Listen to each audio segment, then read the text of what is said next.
Neemias, capítulo 1, versículo 1, ao capítulo 3, versículo 14. Estas são as memórias de Neemias, filho de Acalias.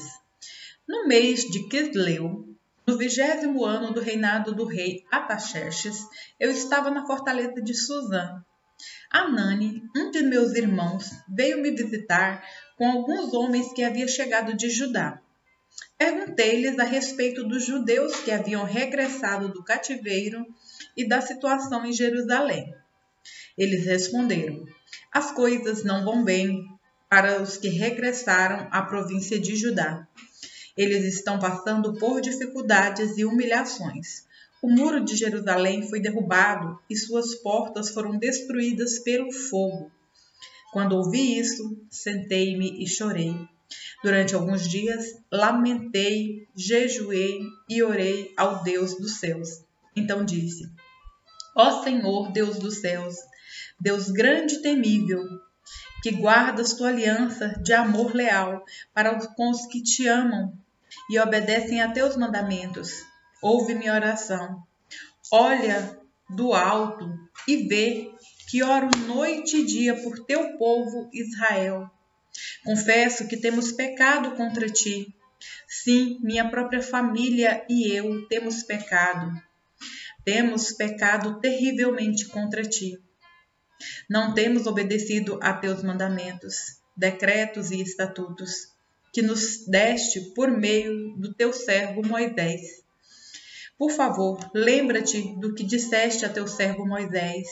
Se forem infiéis a mim, eu os dispersarei entre as nações. Mas se voltarem para mim e obedecerem a meus mandamentos e viverem de acordo com eles, então, mesmo que estejam exilados nos confins da terra, eu os reunirei e os trarei de volta ao lugar que escolhi para estabelecer meu nome. O povo que tu resgataste com teu grande poder e com tua forte mão é teu servo.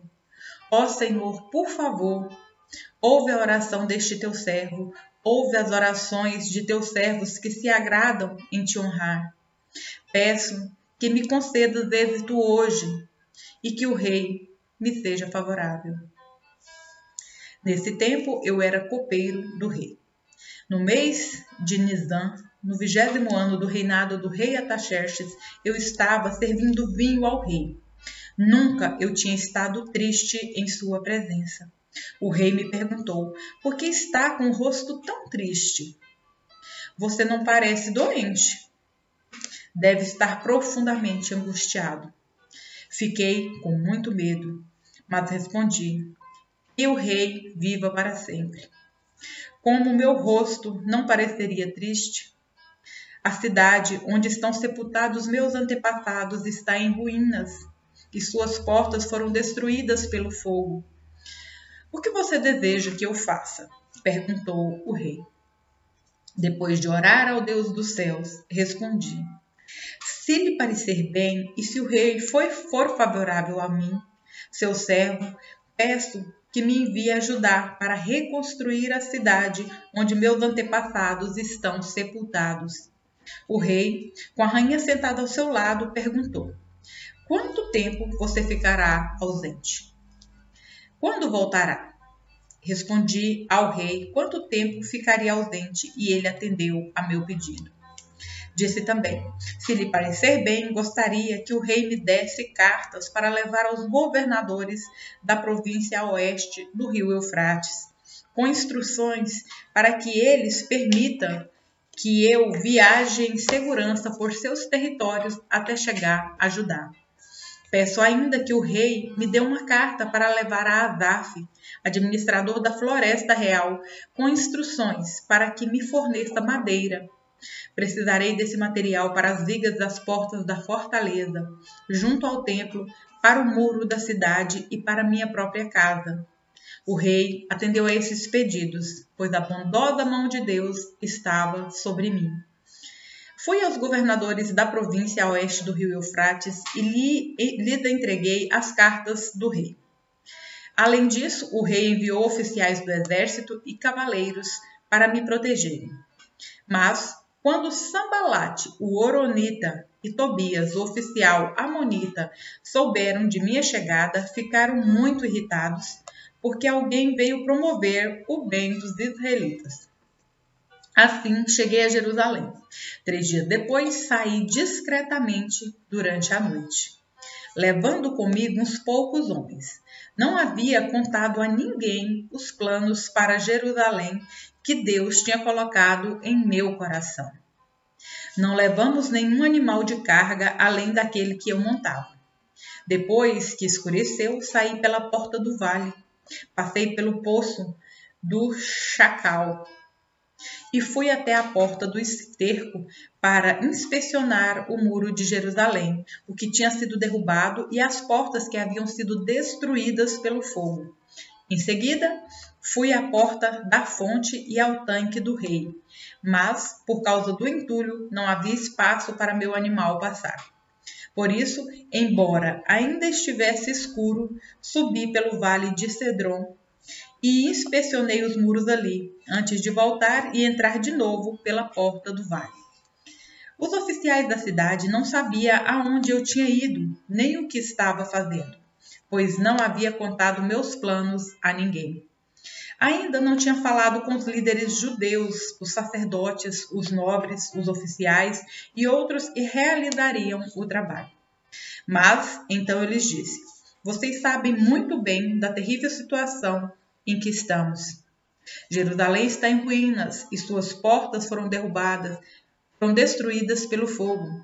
Venham, vamos reconstruir o muro de Jerusalém e acabar com essa vergonha.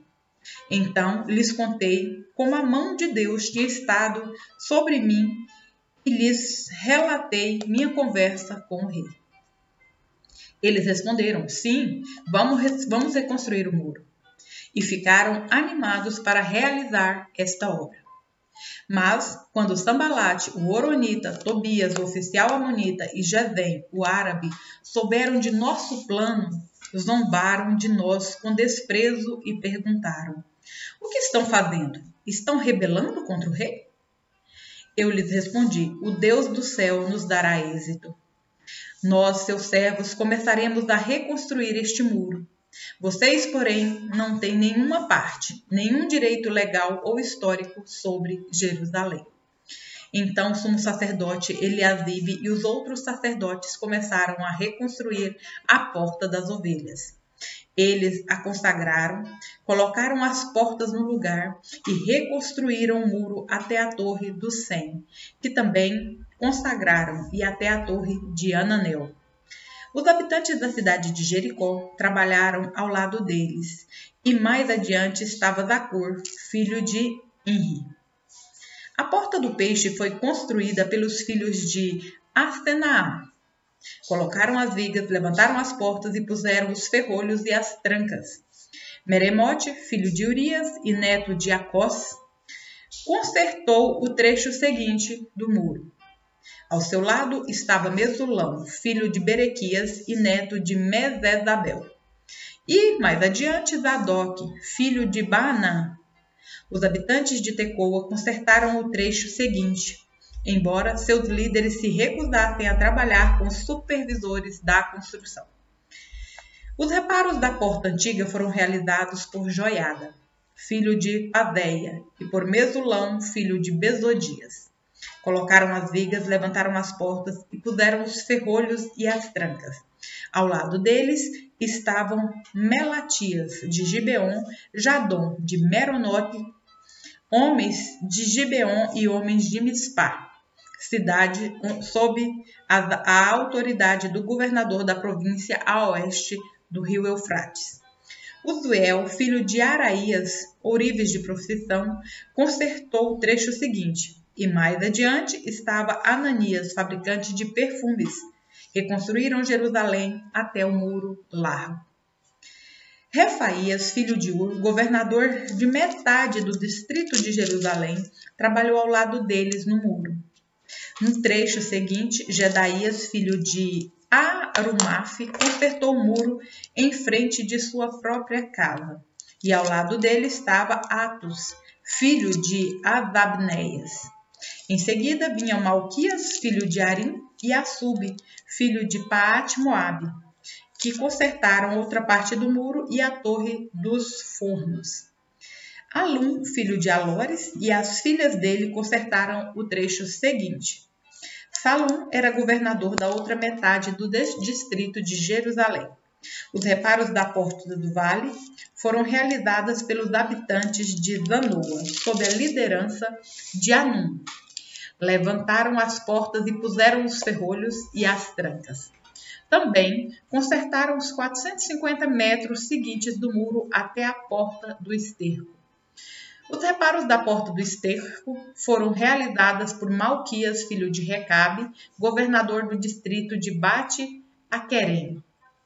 Ele a reconstruiu, levantou as portas e pôs os ferrolhos e as trancas.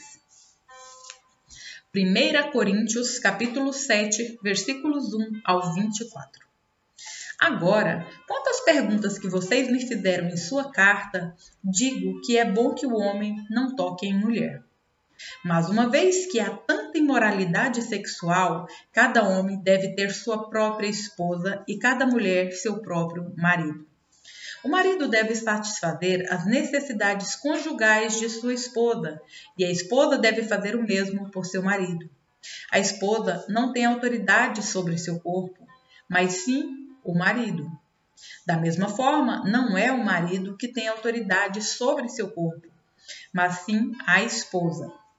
Não privem um ao outro de terem relações, a menos que ambos concordem em abster-se da intimidade sexual por certo tempo, a fim de se dedicarem de modo mais pleno à oração.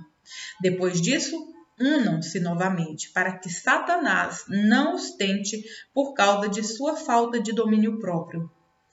Digo isso como concessão e não como mandamento. Gostaria que todos fossem como eu, mas cada um tem seu próprio dom, concedido por Deus. Um tem este tipo de dom e outro aquele. Portanto, digo aos solteiros e às viúvas, é melhor que permaneçam como eu. Mas, se não conseguirem se controlar, devem se casar. É melhor se casar que arder em desejo. Para os casados, porém, tem uma ordem que não vem de mim, mas do Senhor.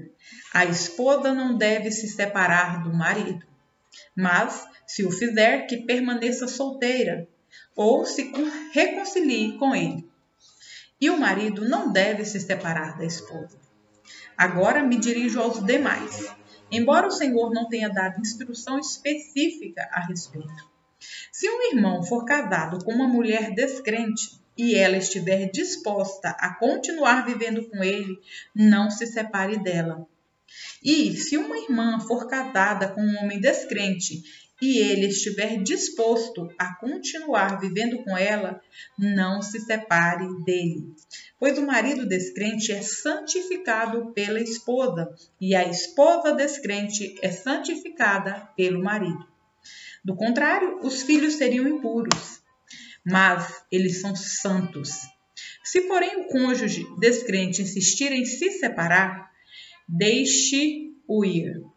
Nesses casos, o irmão ou a irmã não está mais preso a outra pessoa, pois Deus os chamou para viver em paz.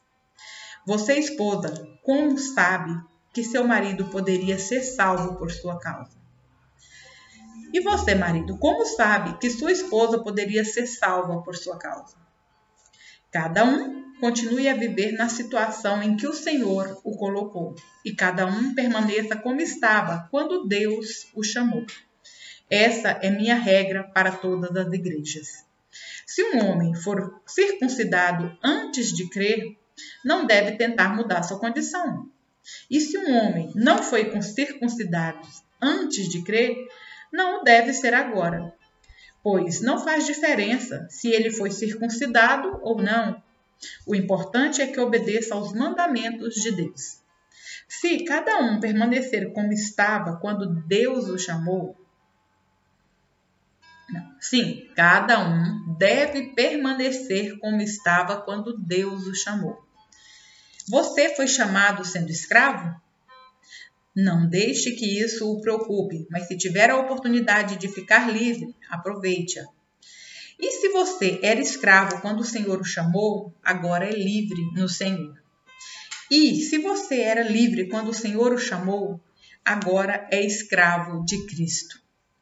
Vocês foram comprados por alto preço. Portanto, não se deixe escravizar pelo mundo. Cada um de vocês, irmãos, deve permanecer como estava quando Deus os chamou. Salmos, capítulo 31, versículos 19 ao 24. Grande é a bondade que reservaste para os que te temem.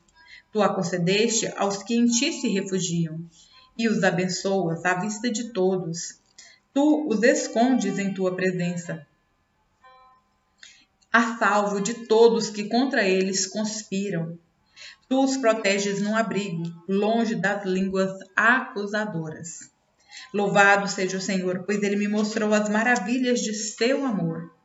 Manteve-me a salvo numa cidade cercada de inimigos. Apavorado clamei, estou separado de tua presença. Mas ele ouviu minha súplica por misericórdia e respondeu ao meu clamor por socorro. Amém. Amem o Senhor, todos vocês que lhes são fiéis, pois o Senhor protege quem nele confia, mas castiga severamente o arrogante. Portanto, sejam fortes e corajosos, todos vocês que põem sua esperança no Senhor. Provérbios, capítulo 21, versículo 4. Olhos arrogantes, coração orgulhoso e atos perversos, tudo isso é pecado.